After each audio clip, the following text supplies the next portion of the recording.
Baik, Assalamualaikum warahmatullahi wabarakatuh. Izin memperkenalkan diri, nama saya Agil Heru Supangga dengan NPM 2254071007 dari kelas Tab A 2022. Nah, sebelumnya terima kasih kepada Bapak Dr.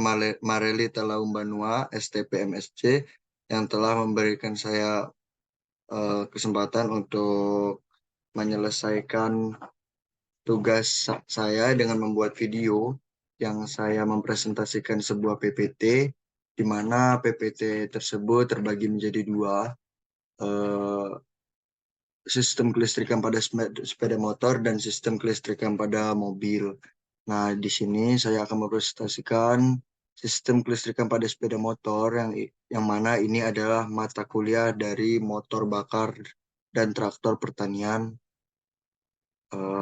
teknik pertanian. Nah, di sini yang pertama saya akan mempresentasikan tentang sistem kelistrikan pada sepeda motor. Nah, di sini ini adalah judul dari PPT saya. Nah, di sini kita akan menjelajahi prinsip kerja sistem kelistrikan sepeda motor serta komponen-komponen yang terlibat dan fungsinya yang penting. Nah, oke, lanjut.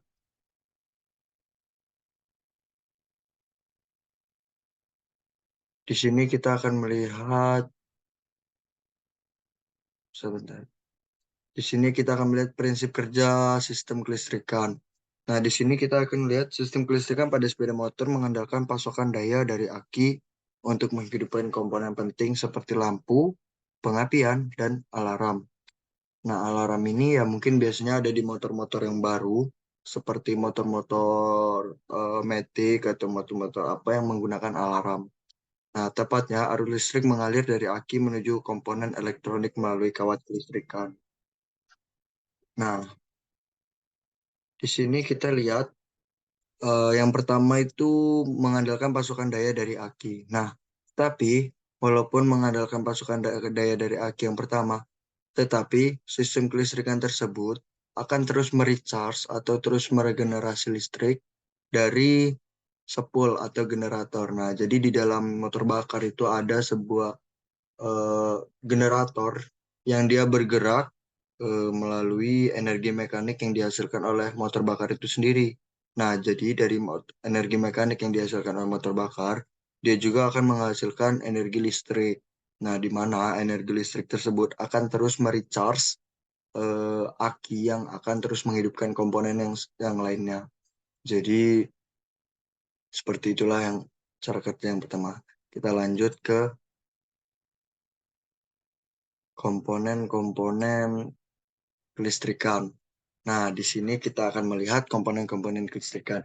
Yang pertama adalah aki. Nah, aki ini adalah salah satu power yang akan, eh, bukan power, dia adalah salah satu, hmm, ya seperti akan menyimpan muatan listrik atau menyimpan energi listrik dan menyediakan daya untuk memulai sepeda motor.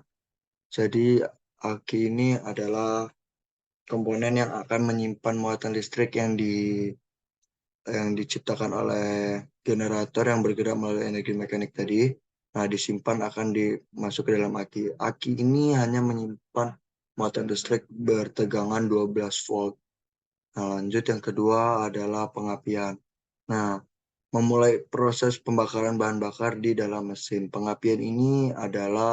Sistem pengapian ini adalah sistem yang akan menghidupkan motor 4 tak, di mana dia akan yang ujung dari puncak pengapian ini adalah busi. Nah, di dalam pengapian ini terdapat banyak komponen, yaitu yang pertama ada spool atau generator. Jadi di dalam spool atau generator tersebut dia akan em, menghasilkan listrik yang dimana dia akan dikirimkan kepada yang kedua, itu relay. Nah, dari spool menuju ke relay yang akan dibagi. Nah, ini dibagi untuk proses langsung pengapian dan akan dibagi lagi untuk proses langsung merecharge aki. Nah, kemudian aki itu sudah ada tadi.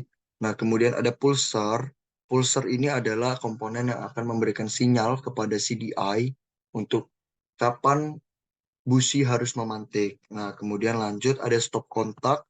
Stop kontak ini dia yang akan memutus dan menyambungkan sistem pengapian. Nah, lanjut kita ke komponen CDI-DC. CDI-DC ini adalah suatu komponen yang akan menyimpan juga muatan listrik sedikit. Dia seperti kapasitor, tetapi juga akan menerima sinyal dari sebuah pulser yang mana dia akan memberikan muatan listrik kepada busi untuk kapan dia akan memercik. Nah, kemudian lanjut ke koil. Nah, dari yang tadi saya singgung yang pertama, aki ini hanya dapat menciptakan listrik dengan tegangan 12 volt. Nah, di situ fungsi koil adalah untuk menaikkan listrik yang pertama mulanya adalah 12 volt berubah menjadi ke 20.000 volt atau menaikkan tegangan listrik dari 12 volt menuju ke 20.000 volt. Nah, di situ fungsi coil itu sangat penting karena di mana busi tidak dapat memercikan sebuah api atau memercikan sebuah api kecil itu hanya dengan mengandalkan listrik tegangan 12 volt. Maka dari itu fungsi coil itu berfungsi untuk menaikkan tegangan dari yang mulanya 12 volt menjadi 20.000 volt untuk membantu kinerja busi agar dapat bekerja maksimal. Nah, kemudian kita lanjut ke komponen pengapian yang terakhir yaitu busi. Nah, busi ini adalah puncak dari segala komponennya, di mana yang tadi ada mengirimkan sinyal dari spool yang menciptakan listrik.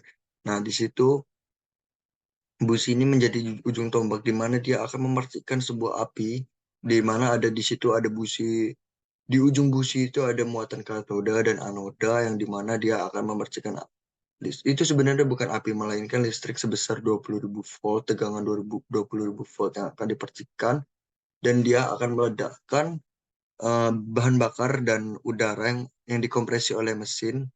Nah, jadi di situ fungsi pengapian adalah seperti itu. Kemudian lanjut ke komponen yang lainnya yaitu lampu, memberikan penerangan saat berkendara termasuk lampu depan, lampu belakang, dan lampu sen. Nah, lampu ini juga berfungsi untuk komponen tambahan di mana sebuah motor bakar atau motor itu harus diberikan lampu untuk memberikan penerangan pada saat malam hari ataupun memberikan penerangan pada sen. Kemudian ya bisa menghidupkan speedometer segala macam, ampere bensin, ampere dan lain-lainnya. Oke, lanjut adalah kabel dan saklar menghubungkan komponen dan memberikan kontrol pengoperasian. Nah, dimaksud kabel dan saklar ini yaitu stop kontak dan kabel-kabel ini adalah sistem perkabelan pada sepeda motor. Jadi sepeda motor juga memiliki sistem perkabelan yang mana itu sangat rumit dan harus benar dalam menghubungkannya. Dia akan menghubungkan aki, menghubungkan pengapian, menghubungkan lampu.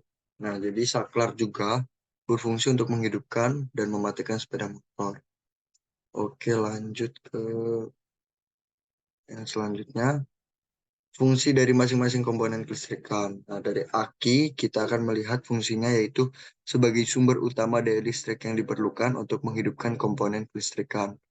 Yang kedua, pengapian pembakaran. Memicu percikan api yang diperlukan untuk membakar campuran bahan bakar dan udara di dalam silinder. Yang ketiga, lampu penerangan. Memberikan penerangan yang diperlukan selama berkendara di malam hari atau kondisi jarak pandang rendah. Nah, di sini tadi fungsi lampu. Yang kemudian fungsi kabel dan saklar. Menghubungkan komponen dan memberikan kontrol pengoperasian seperti menghidupkan mesin dan mengaktifkan lampu sein. Nah, kita dilihat di sini proses pengisian aki. Yang pertama, ini adalah mendasar pemasangan kabel. Nah, di sini kita harus mengkoneksikan kabel pengisian dari generator ke aki. Nah, dari tadi kan kita lihat spool. Spool itu generator ini adalah spool. Spool itu adalah generator. Nah, jadi di sini dia akan menciptakan listrik dan akan dikirimkan ke aki untuk di-recharge terus. Jadi ketika motor itu hidup, maka aki tersebut akan terus di-recharge, akan terus di-charge untuk terus memberikan tegangan atau muatan listrik di dalam aki tersebut. Yang kedua adalah regulator. Regulator adalah mengendalikan arus pengisian agar tetap stabil dan tidak merusak aki. Nah, jadi di regulator ini akan membuat listrik itu tetap berada di tegangan 12 volt. Nah, di mana tegangan tersebut adalah tegangan maksimal yang akan diterima oleh aki dan dia akan terus tetap stabil dan tidak akan naik ataupun turun. Yang akan kalau Kalau tidak ada regulator, maka itu akan cepat merusak aki. Yang ketiga yaitu pengisian. Aki diisi dengan arus listrik saat mesin berjalan. Nah, ini tadi yang tadi saya singgung juga. Jadi mengisi ulang energi yang digunakan saat start mesin. Jadi setiap motor itu hidup, jadi setiap motor itu hidup, maka aki tersebut akan terus di recharge oleh motor bakar tersebut selagi motor tersebut hidup. Oke lah, lanjut proses pembakaran. Maaf. Nah, di sini ada proses pembakaran. Nah, di proses pembakaran tersebut kita lihat ada namanya fase hisap, kompresi, pembakaran, pembuangan. Nah, di sini fase hisap itu piston menurun, campuran bahan bakar dan udara masuk ke dalam silinder. Nah, di sini seperti di materi yang sebelumnya, yaitu motor bakar 4 tak, di sini piston menurun, yaitu menarik bahan bakar dan udara masuk ke dalam silinder. Nah, jadi katup katup intake itu terbuka. Nah, kemudian lanjut ke kompresi. Kompresi itu piston naik memadatkan campuran bahan bakar dan udara. Jadi kedua katup tertutup, tetapi kompresi. Melakukan kompresi, piston naik memadatkan, dia mau mengkompresi, menekan bahan bakar yang ada di dalam ruang bakar, yang itu terisolasi di dalamnya. Itu ditekan sampai dengan tekanan sekitar 12 atmosfer. Nah, kemudian lanjut ke sistem pembakaran. Setelah proses kompresi tadi, kita lanjut ke proses pembakaran. Nah, ini adalah lanjutan dari proses kompresi yang mana setelah tadi udara dan bahan bakar dikompresi, ditekan sampai ke tekanan 12 atmosfer tersebut, eh, busi yang tadinya dari sistem kelistrikan atau sistem pengapian tadi akan memercikan api yang mana api tersebut akan meledakkan udara dan bahan bakar tersebut yang telah dikompresi, yang akan meledakkan akan meledakkan ruang bakar, di mana ruang bakar tersebut akan memecahkan partikel-partikel atom dari udara, oksigen, dan bahan bakar tersebut yang akan memecah atau menjadi fluida gas. Nah, di fluida gas tersebut, dia akan menendang atau memberikan tenaga kepada piston untuk memberikan tenaga ke crankshaft atau poros engkol, dia akan bergerak ke bawah. Nah, disitulah proses tenaga dari sistem pembakaran tersebut. Yang terakhir ada sistem pembuangan. Nah, dari sisa ledakan yang tadi dilakukan oleh pemercikan api tadi, nah di situ kita akan tetap piston naik kembali membuang gas sisa hasil pembakaran dari dalam silinder. Nah, di dalam sistem pembuangan ini dia akan membuang gas sisa atau emisi gas buang melalui katup katup buang dan menuju ke exhaust atau knalpot. Nah, kita lanjut ke proses pembakaran yang kedua. Nah, di sini ada sistem pengapian. Di sistem pembakaran, di sini sistem pengapian. Di sistem pengapian tadi ada spool. Spool atau generator adalah komponen yang mengubah energi mekanik mesin menjadi energi listrik. Nah, ini tadi adalah fungsi spool di mana dia akan menggerakkan energi mekanik yang mana akan menggerakkan spool berputar dan akan menghasilkan energi listrik. Lanjut yang kedua adalah relay. Relay berfungsi untuk membagi listrik yang dihasilkan spool ke ICCU dan sistem pengapian. Relay ini akan membagi uh, muatan listrik yang dihasilkan spool menuju ke aki. Yang ketiga adalah ICCU. ICCU atau aki adalah komponen yang amanah berfungsi sebagai penyimpan muatan listrik 12 watt yang dihasilkan spool. Nah, jadi tadi relay dari spool tadi menuju ke relay terus dibagi juga ke ICCU atau aki. Yang keempat kita lanjut ke pulser. Pulser berfungsi untuk memberikan sinyal atau kode kapan busi harus memantik melalui irama mesin. Nah, yang dimaksud irama mesin tersebut adalah jadi ketika mesin berputar, di situ ada irama di mana kapan sih piston itu naik dan mengkompresi bensin dan udara, yang mana busi itu harus membersihkan api pada sistem pembakaran. Nah, jadi pulser ini akan memberikan sinyal kepada CDI-DC, kemudian CDI-DC akan memberikan listrik. Nah, kita lanjut dulu. Oke, lanjut ke ini ada stop kontak. Stop kontak berfungsi untuk membuka dan menutup aliran listrik untuk menghidupkan motor bakar. Jadi ya fungsi stop kontak ini hanya memutuskan dan menghubungkan arus. Nah, di sini ada fungsi CDI. Lanjut ke yang keenam, CDI berfungsi untuk menerima sinyal dari pulser dan dikirim ke busi kapan harus memercik. Nah, CDI ini ya fungsinya juga sebagai kapasitor yang akan menerima sinyal dan juga akan menerima muatan listrik atau tegangan listrik yang akan dikirimkan kepada busi. Lanjut fungsi koil. Fungsi koil yaitu berfungsi memperbesar tegangan yang awalnya 12 volt menjadi 20.000 volt agar dapat memberikan percikan. Jadi koil ini berfungsinya sangat penting ya. Lanjut ke yang 8 yaitu busi. Berfungsi untuk memercikan api untuk membakar bensin dan udara yang ada di ruang bakar. Nah, jadi busi di sini berfungsi untuk memercikan ya, dari puncak dari segala sistem pengapian ini adalah busi. Jadi di busi itu dia akan memercikan api yang mulanya 12 volt ini diubahkan, kan koil ini akan merubah 12 volt menjadi 20.000 volt. Busi ini akan memercikan api sebesar tegangan 20.000 volt listrik. Nah, jadi di situ busi ini akan mematikan. Di sini ada muatan anoda dan ada katoda yang mana di sana akan mematikan api ketika bahan bakar dan udara telah dikompresi. Nah, disitulah terjadi energi. Dan itu akan terus berputar terus, meripit terus. Mengulang lagi, mengulang lagi, mengulang lagi selagi motor bakar tersebut bernyala. Lanjut ke perhitungan rumus kelistrikan. Di sini kita akan menghitung rumus watt yang dibagi 12 watt. Kemudian hasilnya dikali. Ambil contoh pemasangan lampu tambahan dengan gaya 60 watt. Berapa ampere screen yang digunakan? Contohnya lampu tambahan yang punya daya 60 watt dibagi dengan 12. 12 ini adalah tegangan, hasilnya 5. Jadi 60 dibagi tegangan yang sebesar 12 watt hasilnya 5. Kemudian dikali 2. Ketemulah angka 10. Atau jika ditulis menjadi 60 dibagi 12 dikali 2 sama dengan 10. Nah, di sini hierarki perhitungan yaitu yang di dalam kurung dulu kita eh, hitung, kemudian akan kita kalikan dengan 2. Nah, berarti lampu tambahan itu supaya aman bisa pakai screen dengan nilai 10 ampere. Jadi lampu-lampu tambahan tersebut kita akan membeli. Ini adalah rumus di mana kita akan mencari berapa sih screen yang kita butuhkan, berapa ampere screen yang kita butuhkan untuk lampu tambahan tersebut. Nah, ini jadi rumusnya. Kemudian lanjut ke masalah umum pada sistem kelistrikan. Masalah umum pada sistem kelistrikan yaitu yang pertama ada mati total, kemungkinan aki lemah, kabel rusak atau saklar bermasalah. Jadi di situ ada aki lemah atau kabel putus ataupun rusak atau saklar bermasalah. Kemudian ada lampu mati. Kalau lampu mati ini mungkin lampu itu adalah putus, kabel terlepas atau pengapian gagal. Jadi lampu mati ini banyak faktornya juga. Yang ketiga adalah sulit menghidupkan. Pengapian mungkin rusak, bahan bakar tidak mencapai karburator dengan benar atau busi kotor. Jadi di sulit menghidupkan ini ada 3 faktor yang meliputi, yaitu ada pengapian, sistem karburatornya, dan sistem busi kotor.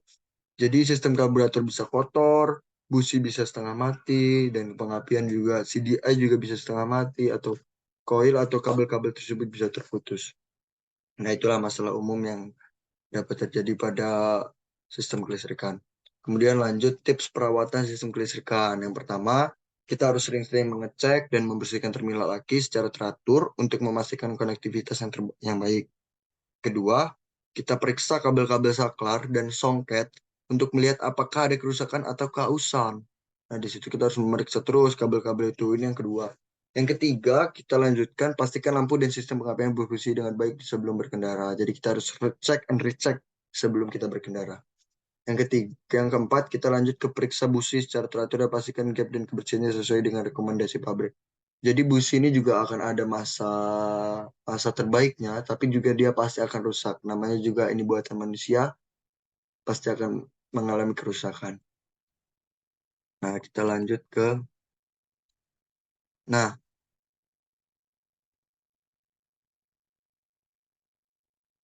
kita selesai. Jadi tadi, mohon maaf, kita keluar dari,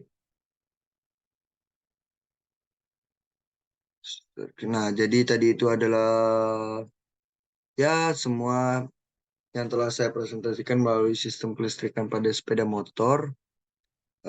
Sebelumnya itu tadi setelah selesai semuanya. Jadi dari tadi awal saya jelaskan baik, insya Allah saya semua mohon maaf sebelumnya kepada Bapak Dr. Maradita Lumbano STPMSC apabila saya ada kurang atau saya salah dalam menyampaikan materi yang telah saya dapatkan yaitu sistem kelistrikan pada sepeda motor. Saya mohon maaf, kepada Allah saya mohon ampun. Sebelumnya saya akhiri. Wabillahi taufiq wal hidayah. Wassalamualaikum warahmatullahi wabarakatuh. Terima kasih Bapak. Dan kita akan melanjutkan nanti ke video yang kedua yaitu sistem kelistrikan pada mobil. Terima kasih.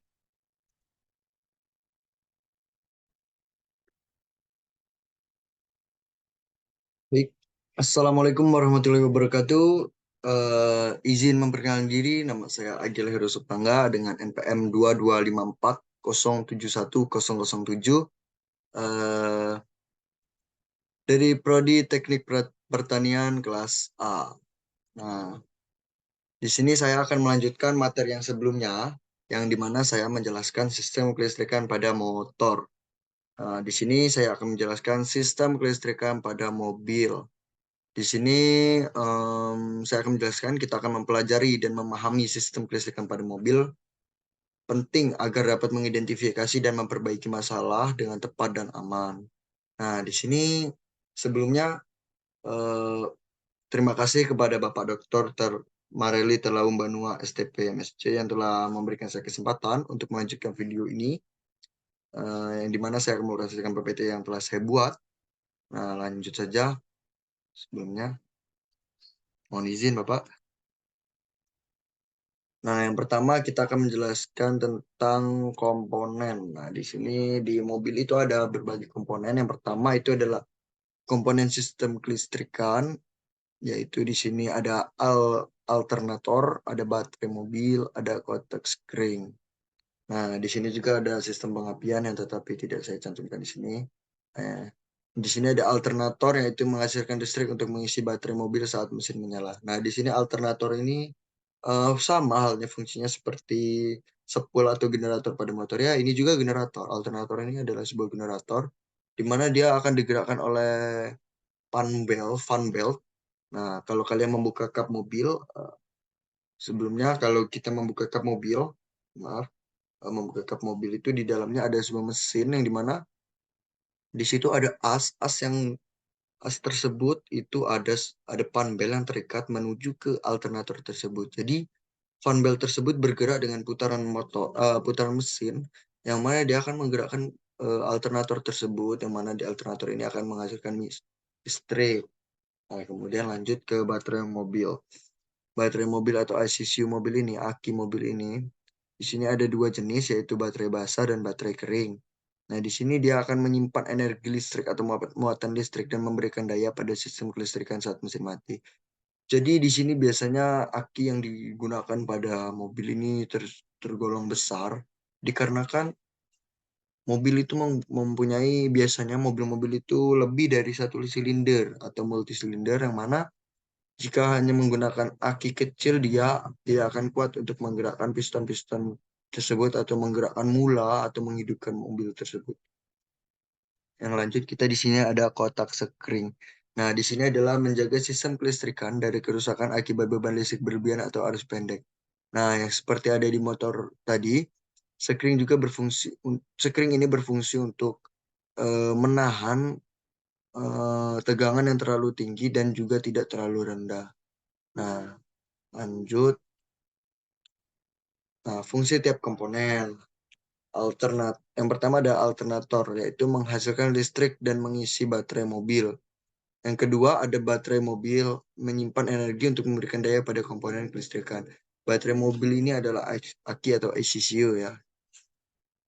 Lanjut ke kotak sekring. Kotak sekring itu melindungi sistem kelistrikan dari kerusakan akibat beban berlebihan atau arus pendek.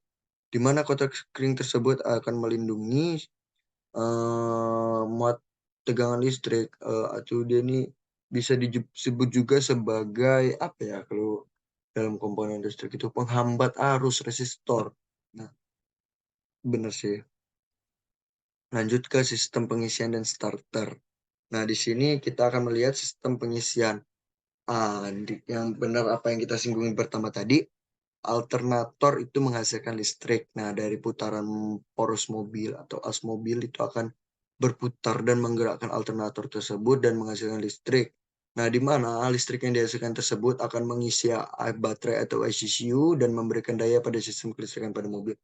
dikarenakan mobil itu suatu kendaraan yang besar ya, jadi listrik yang dihasilkan pun harus besar. Nah, kemudian dia akan menghidupkan eh, lampu, akan menghidupkan sensor-sensor suhu, akan menghidupkan speedometer, ampermeter, lampu-lampu besar. Mobil itu tergontrol lampu-lampu yang sangat banyak dan sen, kemudian ada lampu dalam, ada ya biasanya kan kalau di dalam mobil juga ada sound system atau musik untuk memutar musik. Jadi itu membutuhkan listrik yang sangat banyak, makanya menggunakan alternator di mana dia akan menghasilkan listrik yang banyak.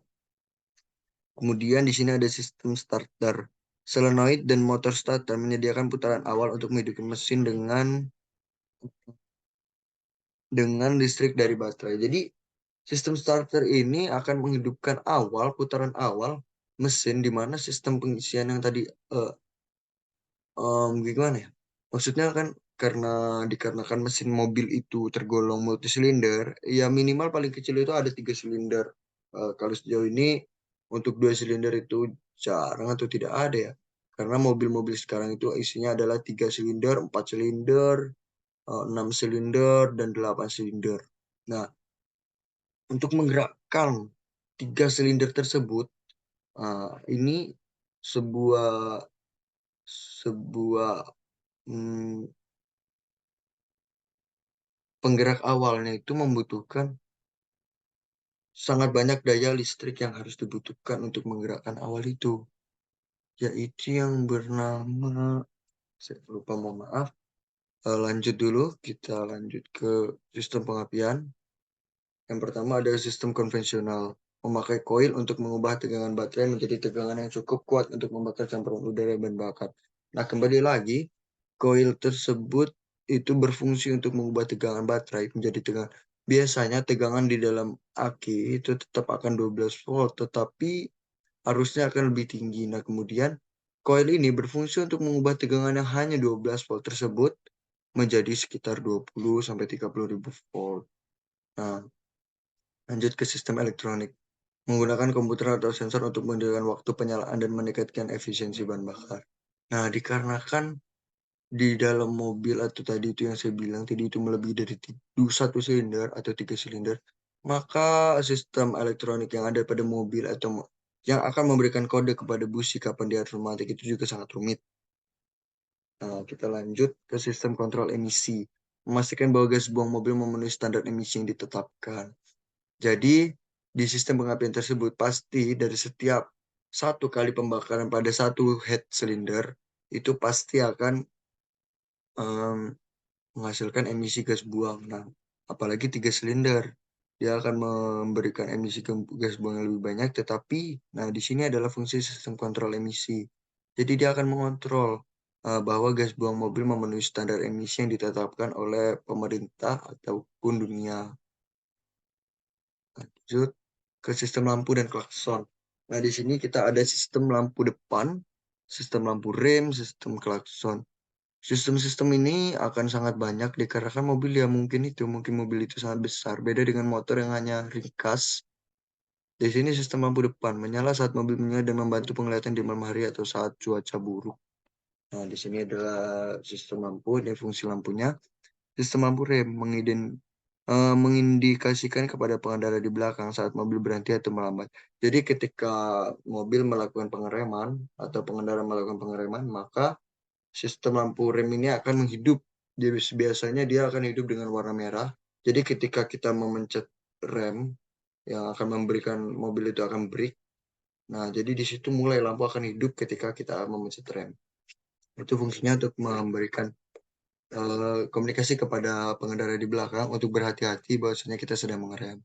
Lanjut ke klakson, digunakan untuk memberitahu pengendara lain saat mobil atau akan berbelok atau untuk memberi peringatan. Jadi klakson mobil itu biasanya besar ya teman-teman.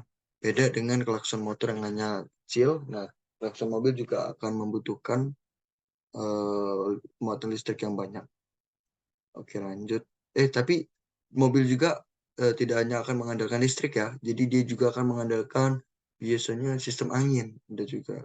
Lanjut ke perhitungan rumus. Nah, di sini ada perhitungan rumus. Nah, rumus yang digunakan juga sama. Di sini kita akan menghitung screen, di mana rumus yang kita gunakan rumus watt bagi 12 volt, kemudian hasilnya dikali 2. Ambil contoh pemasangan lampu tambahan dengan daya 60 watt, berapa ampere screen yang digunakan. Jadi di sini nih kita akan menghitung berapa ampere screen yang harus kita beli untuk kita melihat pemasangan lampu tambahannya. Contohnya lampu tambahan yang punya daya 60 watt dibagi dengan 12 volt, hasilnya 5, kemudian dikali 2 ketemukanlah angka 10. Atau jika ditulis menjadi 60 dibagi 12 dikali 2 sama dengan 10. Nah, berarti lampu tambahan itu supaya aman bisa dipakai sekring dengan nilai 10 ampere. Jadi sekring yang harus kita beli adalah sekring dengan nilai capacity yaitu 10 ampere. Nah, di sini kita harus melihat perawatan sistem kelistrikan. Di sini kita akan melihat pembersihan baterai, menghilangkan korosi dan menjaga terima baterai tetap bersih dan kering. Nah, di sini jika kita menggunakan kita lihat ini lagi disikat. Nah, jadi di sini nih kenapa ini lagi disikat?